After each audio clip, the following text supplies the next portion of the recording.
The market in Urumqi had loads of jade, knives, vests, weird dried animal parts, octopus legs, lizards, dried, hanging over the Chinese medicines.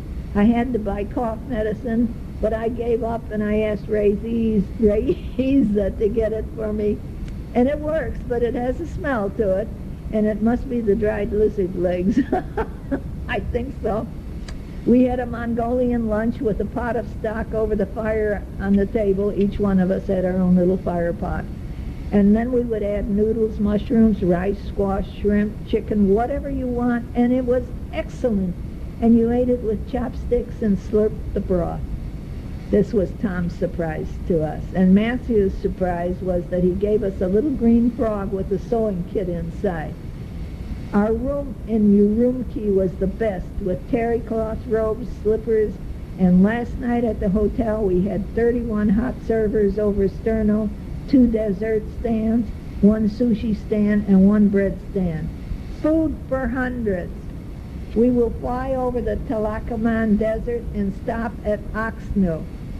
But first, we have to wait for 2 hours as the plane is repaired. Now that's a scare in itself. Then at Oxnu, another 2-hour wait for the sandstorm at Oxnu and Hotan to lessen. The waiting room was an experience in itself. And what was that smell? I've been 40 years in the restaurant hotel business, and I never smelled anything like that in my life. And I've been smelling for 40 years. Finally, the pilot says, "Everyone on the plane, we can land in Hotan." You can't even see the horizon as the sand is so heavy in the air. But we take off, and our boss Tom was not happy with this delay. But we landed, and we stay at the Hotan Hotel in Hotan, China. Now we know why the camels only go 24 miles with these sandstorms. And now we know why the women wear brown veils over their heads. Sand must be one of the reasons. Over here we eat Chinese and Muslim food, lots of rice and vegetables. The old man at the Hotan market really liked to smile and pose, and some of the women, but no, not all of them. They turn away. We saw a home workshop where they made some kind of molds for some engines from old metals, hard, dirty work. We saw wool being carded, made into rugs, all kinds of nuts, grape. I say have rope down here, but it could be rape, marijuana, all these nuts made into oil by a press with a steer walking in circles, walking. Went to a Muslim cemetery where only the holy people were buried, and there were flags flying and a sheepskin hanging over the entranceway.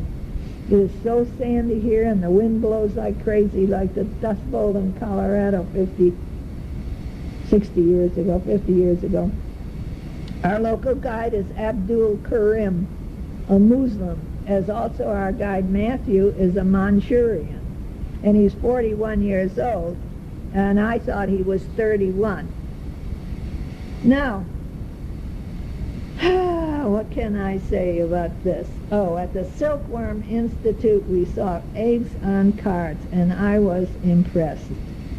In China, first, we learned how to use chopsticks, and now we have to learn how to use the dust scarfs.